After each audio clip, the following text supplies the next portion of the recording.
I want to have a life with you that's not just all about our kids. Okay. What do you think about that, though? Do you feel like hallelujah?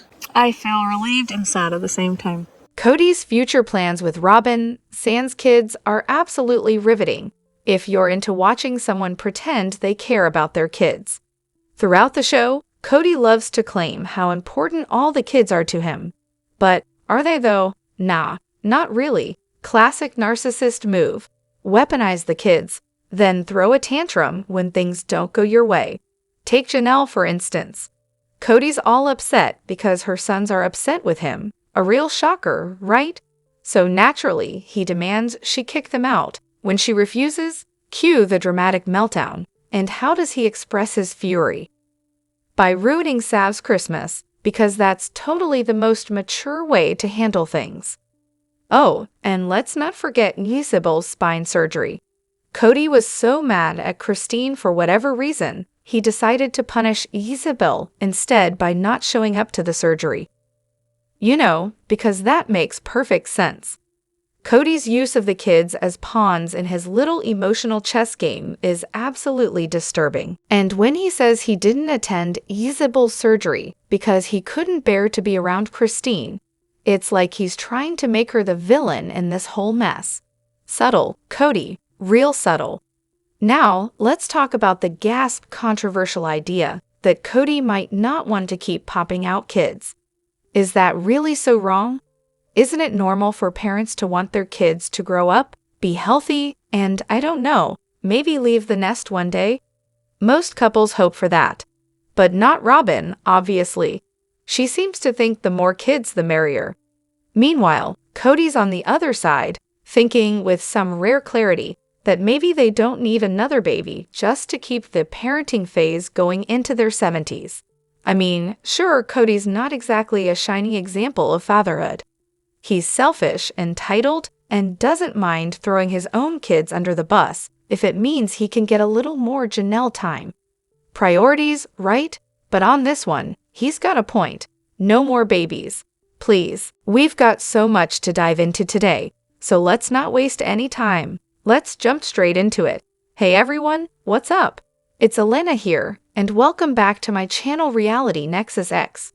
So Robyn's been going on about how her kids don't remember what some of the siblings look like, and that's why she pushed for a video call for the gift exchange. Really? They don't have pictures of the other kids in the house. I'm talking about all the kids, not just Robyn's precious ones. What is this? Some kind of photoless house of horrors? No framed pictures? No family photo albums? No social media photos? Maybe? Come on, I'm calling total BS here. If she was really worried about her kids forgetting their siblings, she had a million ways to fix that. Let's see, a few photos hanging on the wall, or, I don't know, a photo book. Oh, or maybe, I don't know, minus 18 seasons of a TV show where millions of people know every single one of those kids' names and faces because we've literally watched them grow up for over a decade. Maybe Robyn's kids can just throw on an episode. It's not that complicated. Honestly, this is just another one of Robyn's classic moves. She loves creating these super awkward, uncomfortable situations, and then acts like the victim when everyone gets frustrated with it. It's like her favorite thing in the world, get everyone to hate her, then run off and cry about it. She thrives on it. Control freak with a victim complex. That's Robyn in a nutshell. So the OG kids were just required to accept Robyn and her kids. No questions asked, right? No room for discussion, no consideration of their feelings. I keep thinking about Janelle's comment about maybe they should have listened to their kids a bit more when Robyn came into the picture. It really seems like they were just told to deal with it, accept her and her kids, and move on. No big deal, right? After all, the OG kids had a blast growing up, facing food insecurity, taking on the role of parents themselves, and navigating life with zero financial stability. Then they get yanked from their lives and hauled to another state, all while being forced into the public eye. And this is all before they had any say in how their lives would unfold. But hey, who cares about their feelings? Kody wanted to marry a jeans model and adopt 3 more kids. Who wouldn't jump at that opportunity, right? Cue the sarcasm. And then Robyn's all upset because she claimed she was never accepted by the family. Oh, no kidding, Robyn. Were the kids supposed to just smile and bear it, like good little soldiers, because the adults said so? Are they not allowed to have their own opinions about being forced to embrace strangers as family? Should they just grin and pretend it's fine? What? They're supposed to suck it up in silence because parental authority says they must? Sure, that's how healthy family dynamics work. And Kody, what was he threatening back then? Is he still threatening to punch anyone who says something bad about Robyn? Or was that just a fun little phase? I find it hard to believe that, as a perfect parent, I'm so perfect, it's almost comical, I'd ever drag a partner into my kids' lives without letting them have a say in it. I didn't even introduce men to my kids while dating, and now I'm supposed to believe Kody expected his kids to just accept a whole new person, complete with 3 more kids, like it was a casual Sunday afternoon? Yeah, no. Then, Robyn wanted to sit down with the kids and Kody during their talks. Oh, sorry, I can't get over that. Robyn, who speaks Kody better than anyone, just had to be the mediator. I mean, what better way to win kids over than to butt into their father's relationship with them and tell them, hey, I know your dad better than you do, so let me help you understand him. I can't think of anything that would make me like someone more. But hey, at least Janelle and Meri stepped up and admitted it wasn't handled well. They're not pretending everything was perfect. I'll give them that. They acknowledged that things were rocky, which is huge, considering the adults used to claim everything was smooth sailing from day one, with no blending issues and no hard feelings. But as much as people like to dismiss Robyn's claims, because, well, she's Robyn, she's actually right. The OG 13 are bonded in ways the others just can't replicate. Expecting them to instantly accept a new family is delusional. It's also beyond ironic that the adults treated the whole thing like a summer camp. Let's just throw all the kids together, give them no time to adjust, and expect them to become one big happy family.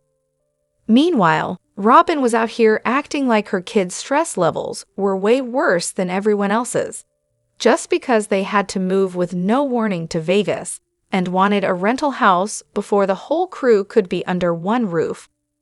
Oh, and let's not forget her belief that her kids needed special care while the other kids, who had just met these new kids calling their dad daddy, were just supposed to suck it up. Robyn didn't try to empathize. She took it all personally. Then there's Kody, who's too busy barking orders and worrying about himself to pay any attention to what's going on with the kids. The parenting styles were all over the place. You've got a dozen kids, each with their own personalities, and the adults treated the whole thing like a boot camp where obedience was key. Yeah, real heartwarming stuff. Kody and Robyn? Yeah, I'm not buying the whole soulmate thing, and honestly, I don't think they are either. If you look at their relationship with clear eyes, it's obvious. They're the type of people who thrive on sneaking around, bending the rules, and getting a rush from the secrecy. Remember when Kody picking the wedding dress was this big, thrilling act? That was their thing, breaking the rules, playing the game. But deep down, I think Kody has dug himself so deep into this narrative that Robyn is the one because, let's be real, no one else has been crazy enough to back her up.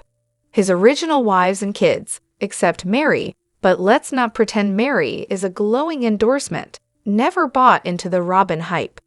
They saw exactly what Kody couldn't. She's not exactly winning any sister wife awards.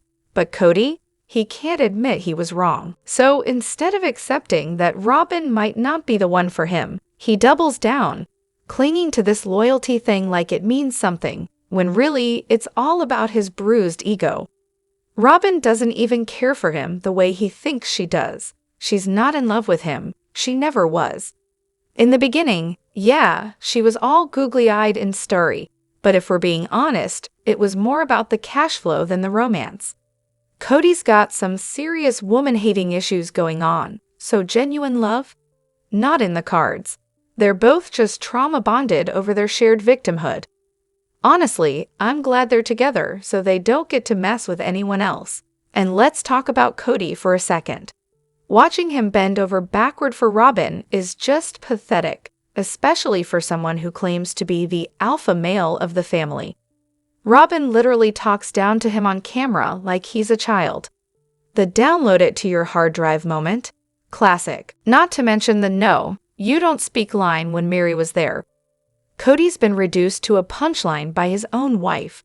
Is it any wonder his kids and ex-wives don't respect him?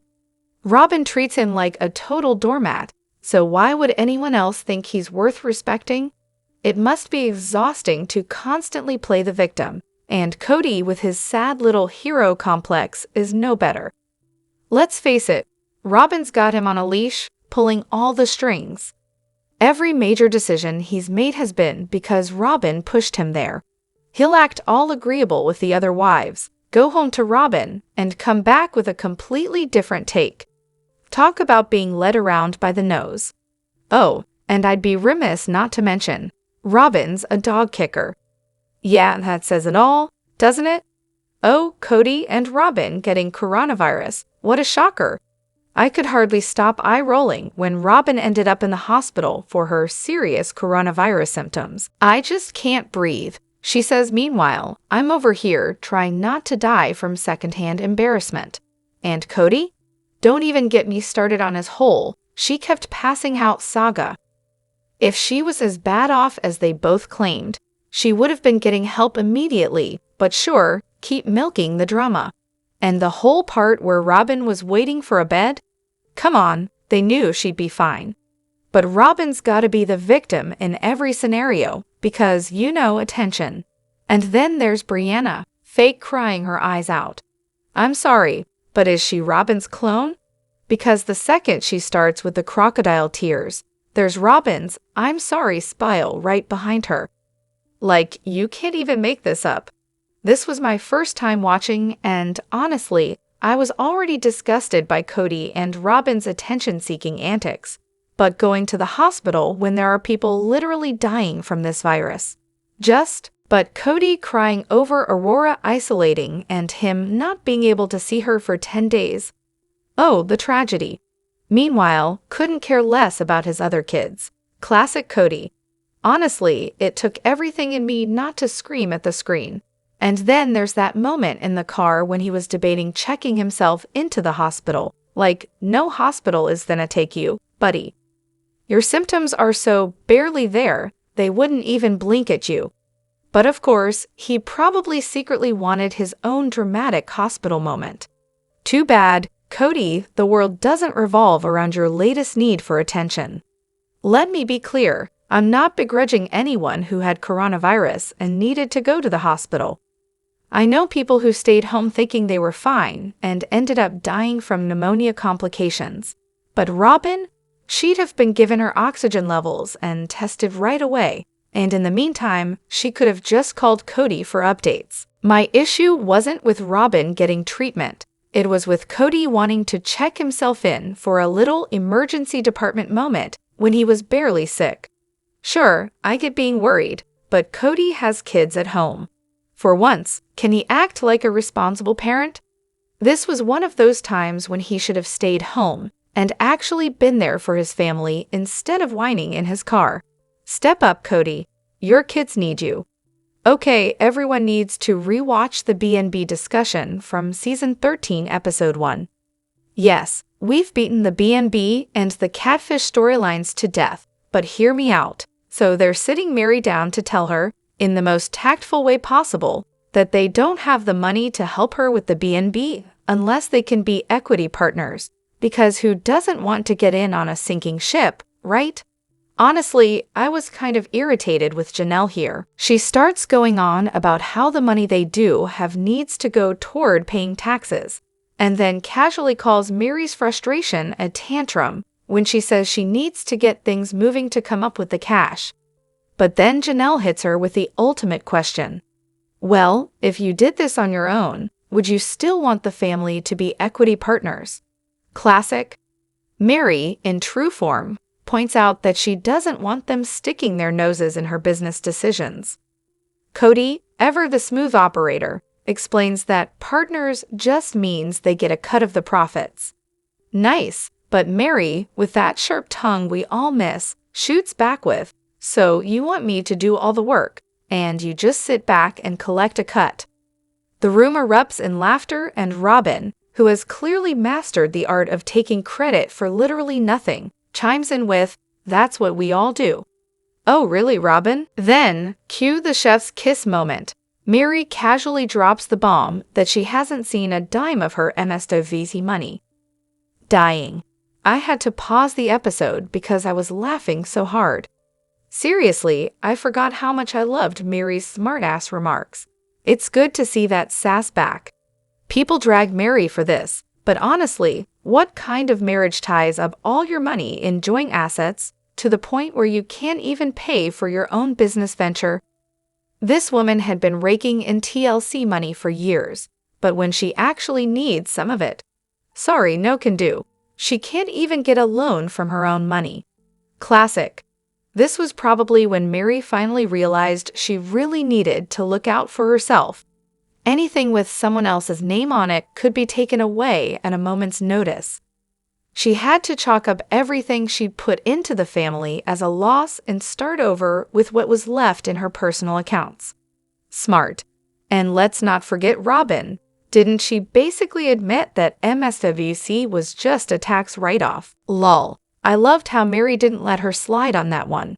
And Kody? He pulled the same move on Christine when she pitched moving back to Utah. Hype up the idea, let the family shoot it down, and walk away with zero accountability. Let me know what you think in the comments. Don't forget to hit that like button and subscribe to my channel. I'll see you in the next video. Take care and much love to you all.